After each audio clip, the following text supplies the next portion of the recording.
dan kita mutekan dulu partisipan dan sekejap lagi kita akan kongsikan skrin lepas kita mulakan dengan doa pagi biasa-biasa. A'udzubillahi minasyaitonir rajim. Bismillahirrahmanirrahim. Alhamdulillahirabbil alamin wassalatu wassalamu ala asyrafil anbiya'i wal mursalin wa ala alihi wa sahbihi ajma'in. Rabbi shrah li sadri wa yassir li amri wahlul 'uqdatam min lisani yafqahu qawli. Amma ba'd. Al-Fatihah. A'udzubillahi minasyaitonir rajim. Bismillahirrahmanirrahim. Alhamdulillahi Rabbil Alamin. Ar-Rahmanir-Rahim. Maliki yawmiddin. Iyyaka na'budu wa iyyaka nasta'in. Ihdinas siratal mustaqim. Siratal ladzina an'amta 'alaihim ghairil maghdubi 'alaihim waladdallin.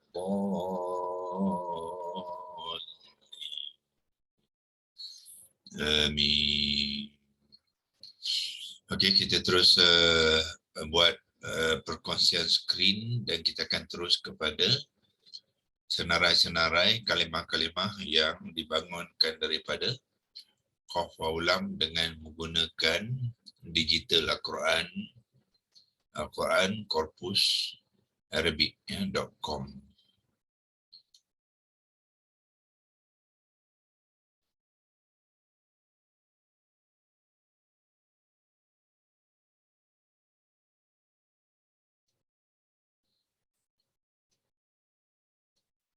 Okey, di paparan kita sekarang ni kita sudah melihat senarai-senarai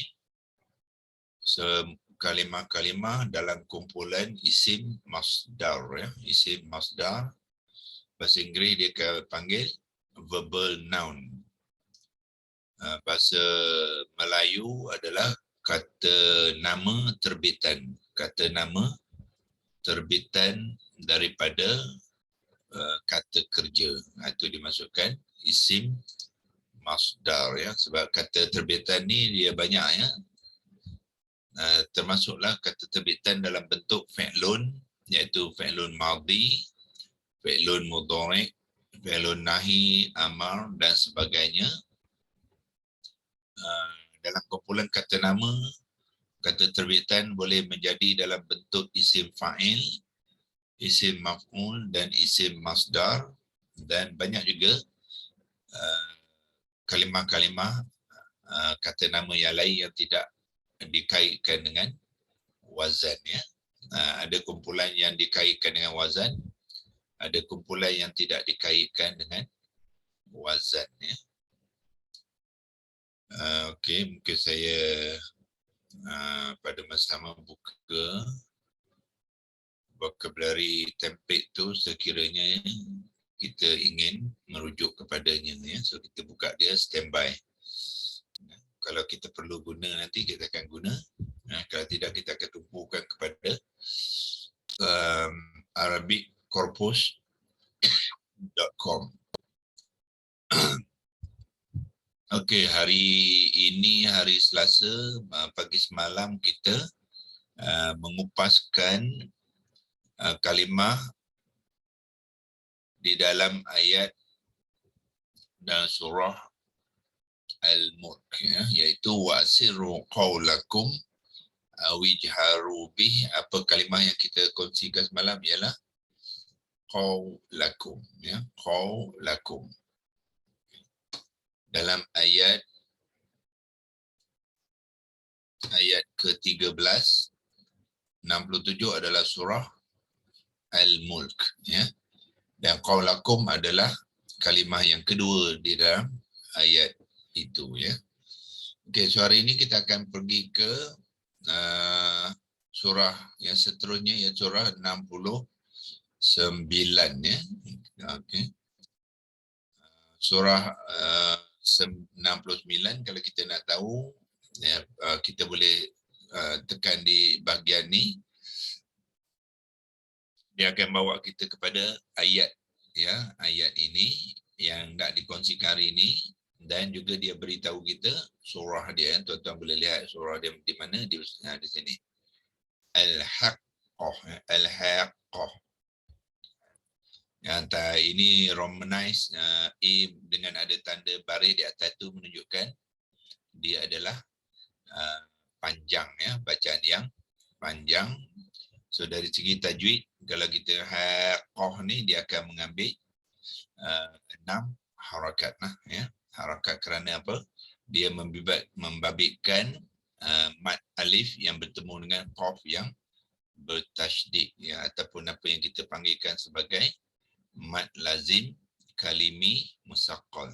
Mad lazim kalimi musaqqal, ya. Kalau kita nak tengok jawinya 69 ni, kita boleh pergi dekat tafsir dan perkata ni, ya, kita boleh tengok 69 di sinilah. Ni dia, ya. So yang Rumi ni tidak berapa tepat, ya, penulisan dia tu. Yang pentingnya kita melihat yang jawi dia ni, dia jawi dia, iaitu ha baris atas diikuti dengan alif, kemudian qaf tu bertasydid, ya. So sepatutnya alif ni dituliskan dengan tanda panjang, ya, iaitu dibacakan sepanjang 6 harakat, ya. Mad lazim kalimi musaqqal, ya. Okey, so sekarang ni kita kongsikan dulu apa yang dipaparkan di dalam korpus ni, iaitu innahu, ya. Semalam kita sudah yang ni, ya. Kursi hari ini kita bersambung dengan innahu laqaulu rasulin karim, ya. Innahu laqaulu rasulin karim. Okey. Apakah kalimahnya? Ialah la qaulu, ya, la qaulu. Okey. So sepatutnya kita sudah boleh melihat, iaitu apa dia, kalimah dia ialah qaulu dan digabungkan dengan la, ya. So bermakna kalimah ni adalah gabungan dua kalimah, ya. La adalah satu kalimah, qaulu pun satu kalimah. Sebab dua kalimah membawa erti apa? Tiap-tiap sesuatu kalimah tu, komponen tu mempunyai makna dan perlu kita masukkan maknanya bila kita menterjemahkan kalimah itu, ya. So la adalah satu kalimah by itself, ya. Komponen yang pertama tu adalah kalimah, ya.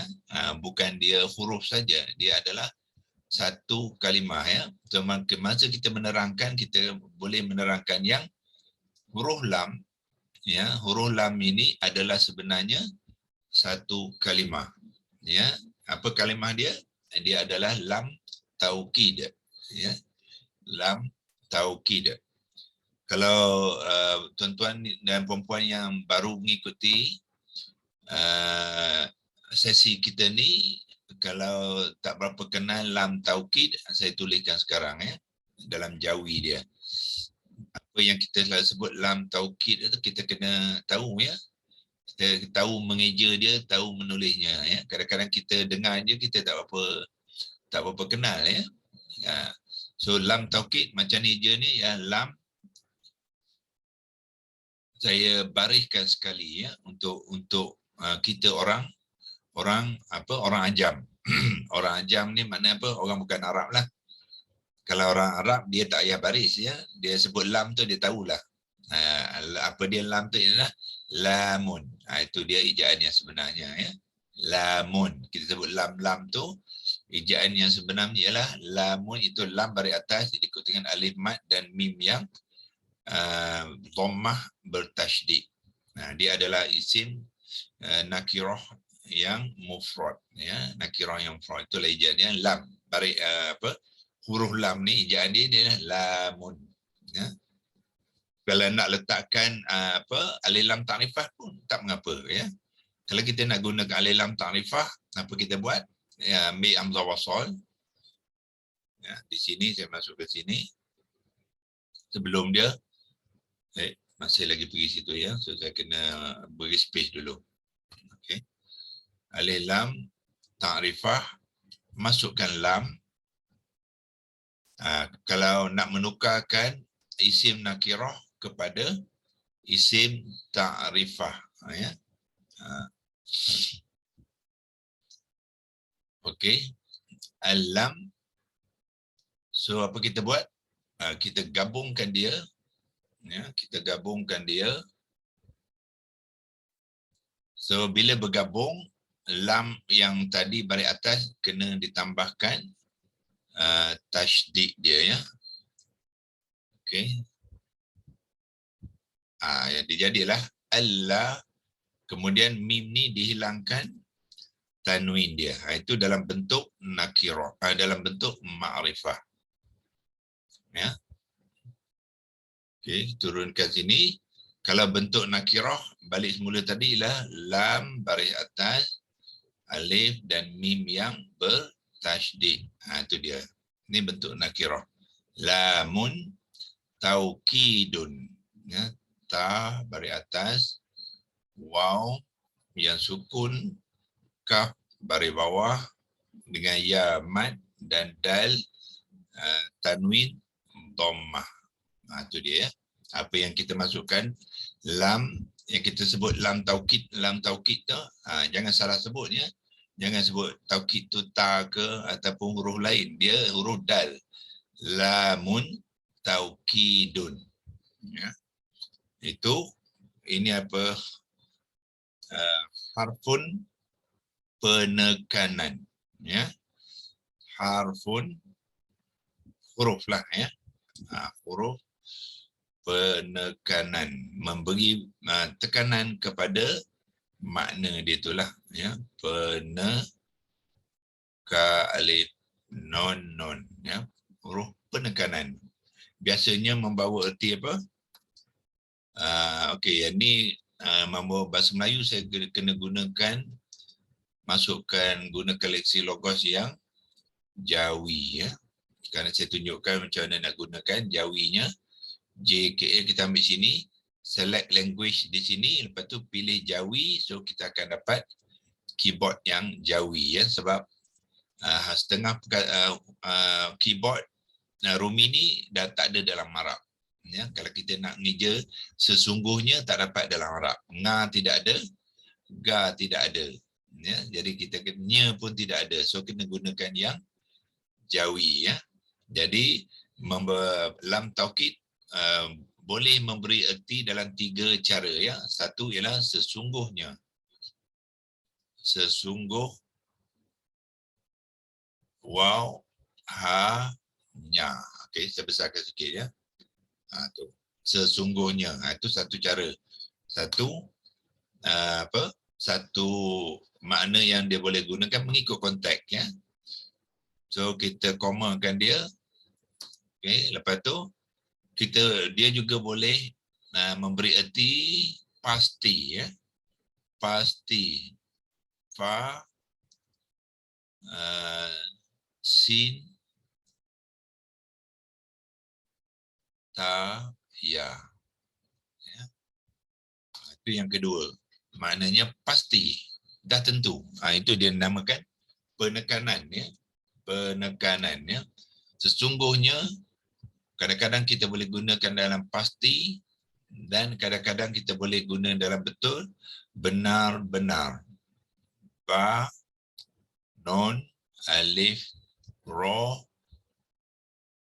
nombor 2, ya. Benar-benar. Ya, so 3 cara kita boleh menggunakannya. Kita kopikan dia, ya. Tekan sini copy, bawa ke leksi logos Arabik tadi dan masukkan ke sini. Okey, itulah memberi makna apa? Dia harfun pengenangan, mana fungsi dia ialah memberi makna kepada kalimah tu dalam bentuk sesungguhnya ataupun pasti ataupun benar-benar, ya. Okey. So, macam mana kita nak melihat ni dalam konteks ayat tadi? Kita pergi balik ke sini, bermakna lam ni ialah sesungguhnya ataupun benar-benar ataupun pasti. So dalam konteks ni, ya, tiga-tiga tu boleh pakai, tak ada masalah. Cuma kita akan ubah sikit kenapa? Sebab ada sesungguhnya sebelumnya, iaitu inna dah ada sesungguhnya. Ya, jadi biasanya kita tak gunakan dua kali lah. Ya. Inna adalah harfun taukid juga yang membawa erti sesungguhnya.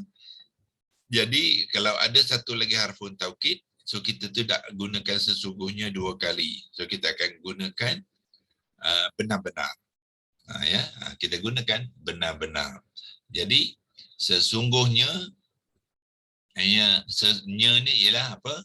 Nya lah, ya. Sesungguhnya, nya ni, hu ni refer kepada apa? Al-Quran. Ya. Jadi Allah kata sesungguhnya Al-Quran. Ya, sesungguhnya Al-Quran, ya, benar-benar. So lam taukid sini kita terjemahkan sebagai benar-benar. Ya, kalau kita terjemahkan sesungguhnya, pelik sikit ayat tu, ya. Sesungguhnya Al-Quran, sesungguhnya. Ya. Jadi apa? Dia tidak berapa kemaslah ayat tu. Jadi kita terjemahkan sebagai apa? Sesungguhnya Al-Quran itu, hu ni merujuk kepada Al-Quran, ya. Dalam ayat tu konteks dia merujuk kepada Al-Quran. Benar-benar qaulu, ya. Qaulu tu apa dia? Qaulu tu ialah perkataan, ya, perkataan, ya, iaitu yang dimasukkan, ya, apa? Perkataan ialah ayat-ayat Al-Quran tu, ya, yang disampaikan oleh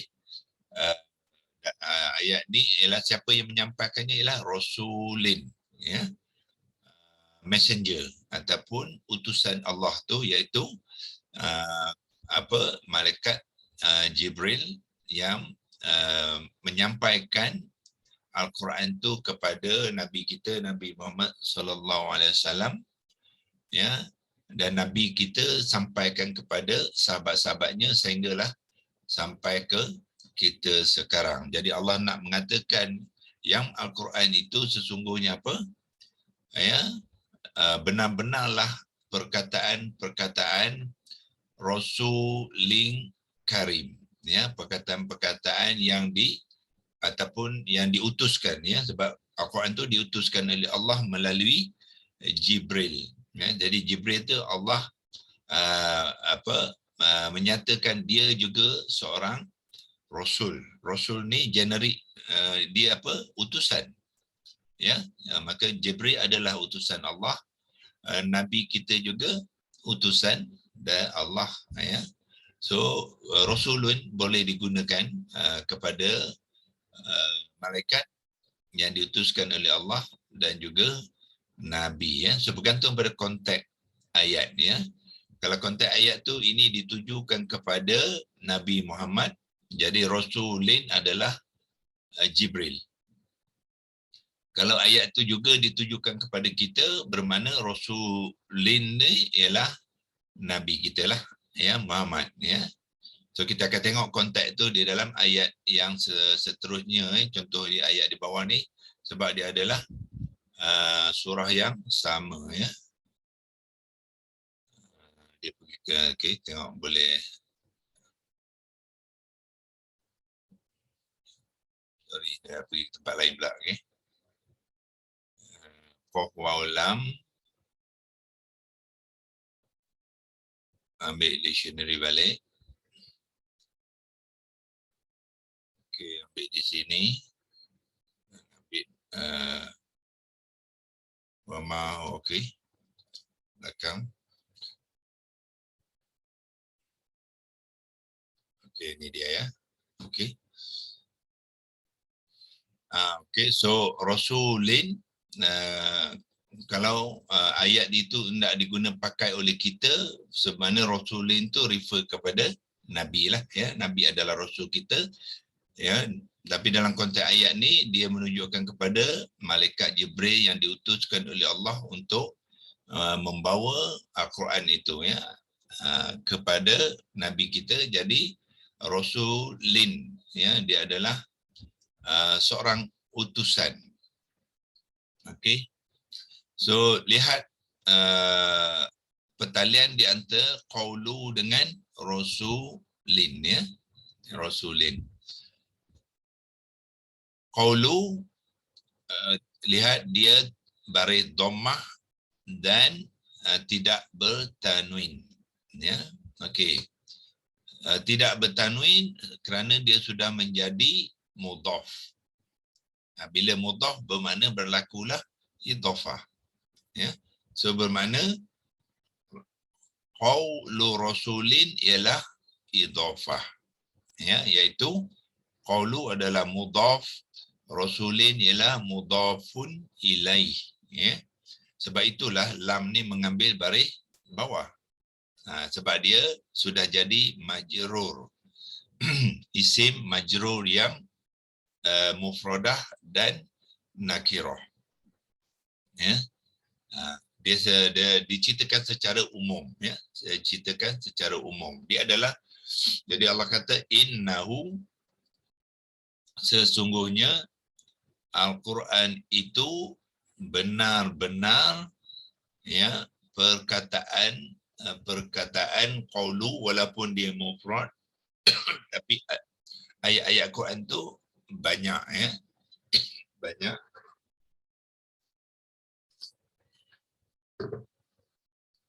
Dikumpulkan dan diwakili oleh kalimah yang mufrad. Qaulu rasulin, ya, perkataan-perkataan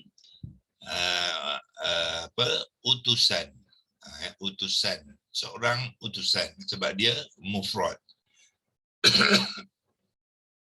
Seorang utusan yang mulia, ya. Okey. So sekarang ni rasulin dia mengambil tanwin kerana dia bukannya makrifah, dia tidak ada alif lam. Mudhafu ilaih boleh mengambil alif lam ataupun tidak mengambil alif lam. Dua-dua dia tidak ada masalah, ya. Dia boleh jadi nakirah dan dia juga boleh makrifah. Yang tidak boleh makrifah ataupun tidak boleh mengambil alif lam, yang ni saja, ya, mudhaf saja. Ya, so dalam konteks ini dia sekarang bentuk nakirah, ya. So jadi lam bertanwin. So bila lam bertanwin untuk mensifatkan rasul, jadi kalimah yang seterusnya ialah karimin. Bila rasulin, ini kita panggilkan sekarang pertalian di antara rasulin dengan karimin ialah pertalian apa? Mausuf wasifah, ya. Mausuf wasifah. Kerana karimin sudah menjadi isim sifat, ya. So saya tuliskan kaedah dia, rasulin karimin. Jadi tuan-tuan boleh nampak apa yang kita bincangkan, ya. Okey, ni sudah, kita boleh padamlah, ya. Padamkan. Kita kopikan rasulin karimin, ya. Okey, so yang ni kita katakan apa, kaedah ini ialah kita boleh mulakan rasulin sebagai mausuf, ya. Kita boleh gunakan alif lam ta'rifah, al mausuf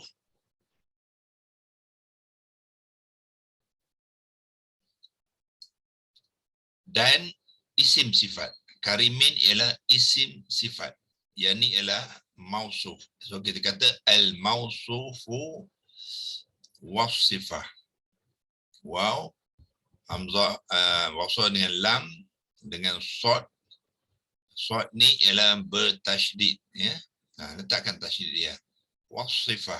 Walaupun saya tak bariskan, ya, tapi kita tahu apa yang, ya. So kalau kita mengatakan al-mausuf wasif, wa ni mana dia dan, ya. Okey. So bermakna ini adalah mausuf dia, yang ni mausuf, kemudian karimin tu ialah as-sifah, bermakna isim sifat dia. Isim sifat adalah kalimah yang menerangkan al-mausuf. Karimin adalah menerangkan ciri-ciri ataupun sifat Rasul, iaitu utusan itu, iaitu macam mana sifat dia ialah karimin, iaitu yang mulia, ya, yang mulia. Dan kalau kita belajar secara detail tentang nahu, ya, kita akan kenal karimin ni mengambil acuan apa? Fa'ilun, ya, fa'ilun, karim, asal dia karimun, mengambil acuan karimun, dia adalah sifat mubalaghah, ya, sifat mubalaghah. Bermakna apa? Ketinggian sifat mulia itu dimasukkan, ya. Jadi malaikat yang diutuskan oleh Allah tu bukan sebarang-barang orang ataupun malaikat, tapi dia sangat mulia. Itu dia, sebab tu digunakan ejaan karimin, ya, daripada karimun, ya. Mungkin saya buatkan sini untuk rujukan tuan-tuan apabila kita kata apa, karimin dia mempunyai sifat mubalaghah, ya. Okey. Mim, ba, alif, lam, ghain dengan ta marbutah. Itu dia masukkan apa? Karimin ni, ya, dia mempunyai sifat mubalaghah. Mungkin saya letak sini lagi senang lah. Okay. Copy kad dia masuk sini. Ya, karimin ni dia ada sifat dia sendiri. Bukan setakat satu sifat saja, tapi satu sifat yang special, ya, yang dibangunkan daripada fa'ilun, ya. Kalau saya nak letakkan kat sini, apakah acuan dia tu? Ialah fa'ilun. Ain beri bawah, lepas tu ya dan lam yang tanwin dhammah. Itulah acuan karimun tu, ya. Sebab tu dia menjadi bentuk karimun.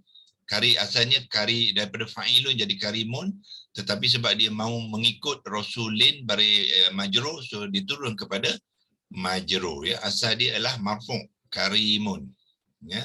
So dia adalah sifat mubalaghah, kita panggil. Maknanya sifat yang sangat tinggi, mulia, ya, sangat mulia.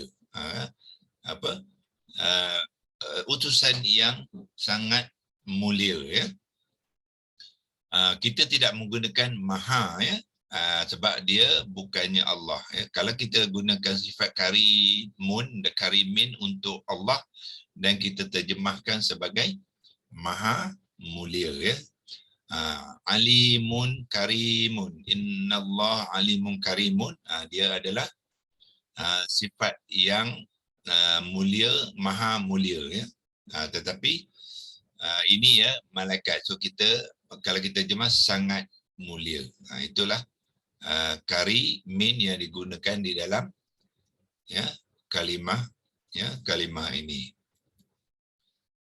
So jadi bila kita mengenal, kita dah boleh menterjemahkan keseluruhan ayat dia, ya, iaitu innahu laqaulu rasulin karim, sesungguhnya benar-benar sesungguhnya Al-Quran itu benar-benar perkataan-perkataan utusan yang sangat mulia, ya. Jadi Allah nak menerangkan Al-Quran itu adalah diutuskan melalui malaikat Jibril yang mempunyai sifat yang sangat mulia. Jadi kita tak perlu ragu-ragu, dia adalah benar, ya, dia mempunyai sifat-sifat yang sangat agung, ya. Pada masa yang sama, kita juga mengambil iktibar dalam ini yang kita boleh pelajari ialah apabila ada harfun inna, ya, harfun inna yang isim selepasnya sudah menjadi apa kita panggil isim inna. Ya, jadi hu ni sekarang ni ialah isim inna. Okey. Bila ada isim inna, ya, kalau ada isim selepasnya, so masa isim tu adalah khabar kepada inna. Itu bahagian susunan tata cara bahasa apabila terdapat isim inna ni. Mungkin saya kongsikan sekarang. Inna, kalau boleh copy di situ, bawa ke Lexilogos ni. Ya, kita buat nota yang kedua sini iaitu inna. Okey. So inna tu apa? Inna dia juga dipanggilkan harfun nasab, ya. Harfun nasbun.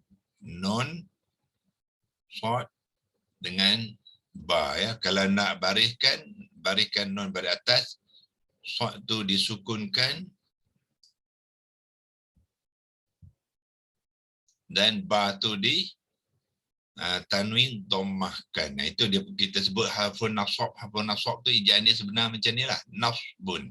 Harfun nasbun. Ya. So apa dia fungsi harfun nasbun? Ialah dia akan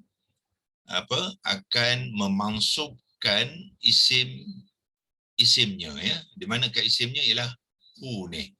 Jadi hu ni adalah isim kepada inna. Jadi hu ni tuan-tuan dan puan-puan, i'rabnya ada apa dia? Apa dia? Ialah mansub. Ya, hu ni isim mansub, ya. Kalau kita boleh kongsi kat sini, ya, memansubkan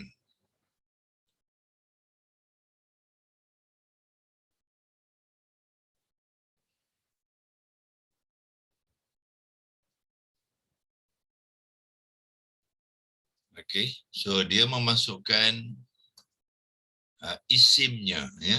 Isim gunakan ini lah isim, tapi ini tidak adanya, ya. So kita kena gunakan Lexilogos Melayu. Isimnya.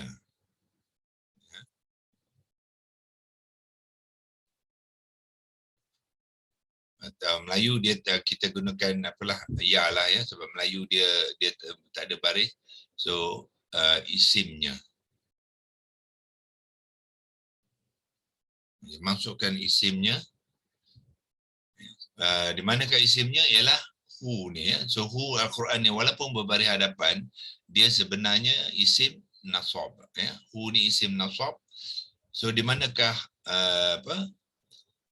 khabarnya? Khabarnya ialah qawlu, ya. Qawlu tu menjadi khabar kepada inna, ya. So bukan saja qawlu sebenarnya dalam konteks ni, keseluruhan perenggan ni sudah menjadi khabar keseluruhan, ya. Nak diceritakan apa? Al-Quran tu apa dia? Laqaulu rasulin karim, ya.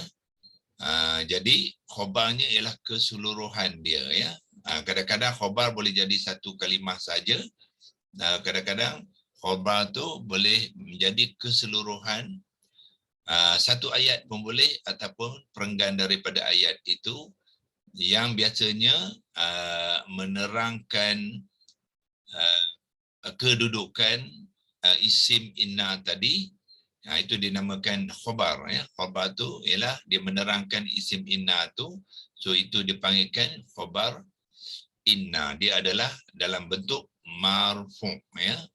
Isim inna ialah mansub, tapi khabar inna ialah marfu'. Bermakna apa? Satu ayat ni la qaulu rasulin karim ni dalam bentuk marfu'. Apa yang bentuk marfu'? Kita panggilkan nominative sentence. Ayat yang marfu', ya, jumlah marfu'. Itu nak melihat struktur ayatnya dari konteks harfun inna ni, ya. So maknanya sambil kita membaca sesungguhnya, dia ada impact juga kepada i'rab, ya, status kepada kalimah-kalimah yang digunakan di dalam ayat tu, ya. Okey. Nah, insya-Allah untuk kali ini kita berhenti di sini. Perkongsian ni kita akan sambung besok dalam ayat yang seterusnya, ya, kerana ayat yang seterusnya itu masih lagi berkaitan dengan ayat yang ini sebab dia tiga-tiga ni adalah dalam surah yang sama dan dia juga menceritakan apa kepada perkara yang sama, ya, perkara yang sama. So kita lihat di sini, ya, tiga-tiga ni adalah dalam surah yang sama, ya, surah Al-Haqqah, 1 ayat 40, 1 ayat 41 dan seterusnya disambung kepada ayat 42. Allah berkongsikan dengan kita tentang Al-Quran yang diturunkan kepada Nabi kita dan yang disampaikan kepada seterusnya kepada kita itu adalah daripada utusan, ya, iaitu Jibril yang mulia, ya. Kemudian sampai kepada Nabi kita, ya, dan ayat seterusnya akan membincangkan dari konteks Al-Quran tu yang disampaikan oleh Nabi kita kepada masyarakat, ya, manusia keseluruhnya, ya. InsyaAllah kita akan sambung besok, iaitu untuk kali ini kita sudahi dulu perkongsian kita, ya, dengan wabillahi taufik wal hidayah. Wassalamualaikum warahmatullahi wabarakatuh, ya. Semoga perkongsian ini dapat Waalaikumsalam. Terima kasih doktor. Terima kasih doktor. sama-sama. Terima kasih doktor. Assalamualaikum.